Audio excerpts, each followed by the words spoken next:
ತಮಿಳುನಾಡಿನ CM Joseph Vijay ಪಾಲಿಗೆ ಇವತ್ತು ಬಿಗ್ ಡೇ.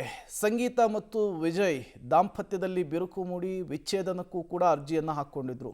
ಇವತ್ತು ಕೋರ್ಟ್ನಲ್ಲಿ ಅದು ವಿಚಾರಣೆಗೆ ಬರ್ತಾ ಇದೆ. ಸಿಎಂ ವಿಜಯ್ ಬಹುತೇಕ ರಾಜಿಯನ್ನು ಮಾಡಿಕೊಳ್ಳುವಂತಹ ಸಾಧ್ಯತೆ ಇದೆ ಅನ್ನುವಂತಹ ಮಾತುಗಳು ಕೂಡ ಕೇಳಿ ಬರ್ತಾ ಇದ್ದಾವೆ. ಹಾಗಾದ್ರೆ ಏನಾಗಬಹುದು ಇವತ್ತು? ಬನ್ನಿ ಕುರಿತಂತೆ ಒಂದು ವರದಿ ಇದೆ, ನೋಡ್ಕೊಂಡು ಬರೋಣ. ತಮಿಳುನಾಡು ಸಿಎಂ ವಿಜಯ್ ದಾಂಪತ್ಯದಲ್ಲಿ ಕಲಹ. ಚೆಂಗಲ್ಪಟ್ಟು ಫ್ಯಾಮಿಲಿ ಕೋರ್ಟ್ಗೆ ಬರ್ತಾರ ದಳಪತಿ, ಮುನಿಸು ಮರೆತು ಒಂದಾಗ್ತಾರ ಸಂಗೀತ ವಿಜಯ್. ತಮಿಳುನಾಡು ಸಿಎಂ ವಿಜಯ್ ಪತ್ನಿ ಸಲ್ಲಿಸಿದ್ದ ವಿವಾಹ ವಿಚ್ಛೇದನ ಅರ್ಜಿ ವಿಚಾರಣೆ ಇಂದು ನಡೆಯಲಿದೆ. ಚೆಂಗಲ್ಪಟ್ಟು ಕೌಟುಂಬಿಕ ನ್ಯಾಯಾಲಯದಲ್ಲಿ ದಂಪತಿ ಇಬ್ಬರ ಪರಸ್ಪರ ಮುಖಾಮುಖಿ ಆಗಬೇಕಿದೆ. ವಿಚ್ಛೇದನ ಪ್ರಕರಣದಲ್ಲಿ ದಂಪತಿ ಇಬ್ಬರ ಅಭಿಪ್ರಾಯ ಅನಿಸಿಕೆ ಕೇಳಬೇಕಾಗಿರುವ ಕಾರಣ ಈಗಾಗಲೇ ವಿಚ್ಛೇದನಕ್ಕೆ ಅರ್ಜಿ ಸಲ್ಲಿಸಿರುವ ಸಂಗೀತ ಕೋರಿಕೆಗೆ ವಿಜಯ್ ಸ್ಪಂದಿಸ್ತಾರಾ ಅನ್ನೋದು ಕುತೂಹಲವಾಗಿದೆ. ಫೆಬ್ರವರಿ 24ರಂದು ವಿಜಯ್ ಪತ್ನಿ ಸಂಗೀತ ವಿಚ್ಛೇದನ ಕೋರಿ ತಮಿಳುನಾಡಿನ ಚೆಂಗಲ್ಪಟ್ಟು ಜಿಲ್ಲೆಯ ಕೌಟುಂಬಿಕ ನ್ಯಾಯಾಲಯಕ್ಕೆ ಅರ್ಜಿ ಸಲ್ಲಿಸಿದ್ರು. ಕಳೆದ ಏಪ್ರಿಲ್ 20ಕ್ಕೆ ಅರ್ಜಿ ವಿಚಾರಣೆಗೆ ದಿನಾಂಕ ನಿಗದಿಯಾಗಿತ್ತು.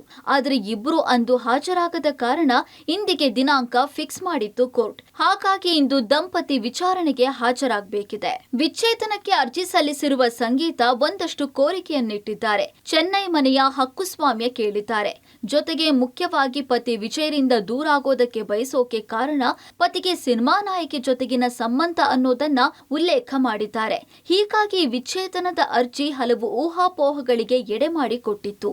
ಇದೀಗ ಫ್ಯಾಮಿಲಿ ಕೋರ್ಟ್ನಲ್ಲಿ ವಿಚಾರಣೆ ಮಹತ್ವದ ಸಂಗತಿಯಾಗಿದೆ. ಅಂದಹಾಗೆ ವಿಜಯ್ ನಟರಷ್ಟೇ ಅಲ್ಲದೆ ತಮಿಳುನಾಡಿನ ಮುಖ್ಯಮಂತ್ರಿ ಕೂಡ. ಹೀಗೆ ಮುಖ್ಯಮಂತ್ರಿಯಾದವರು ಆ ಸ್ಥಾನದಲ್ಲಿ ಇದ್ದಾಗಲೇ ವಿಚ್ಛೇದನ ಪ್ರಕರಣಕ್ಕಾಗಿ ಕೋರ್ಟ್ ಮೆಟ್ಟಿಲೇರುವ ಪ್ರಕರಣ ಅಪರೂಪದಲ್ಲಿ ಅಪರೂಪವಾಗಿದೆ. ಹೀಗಾಗಿ ಇಡೀ ದೇಶದ ಚಿತ್ತ ವಿಜಯ್ ವಿಚ್ಛೇದನ ಪ್ರಕರಣದ ಮೇಲಿದೆ. ಆದ್ರೆ ಇದೇ ವೇಳೆ ವಿಜಯ್ ಹಾಗೂ ಸಂಗೀತ ಒಂದಾಗಲಿದ್ದಾರೆ ಎಂಬ ಚರ್ಚೆಯೂ ಶುರುವಾಗಿದೆ.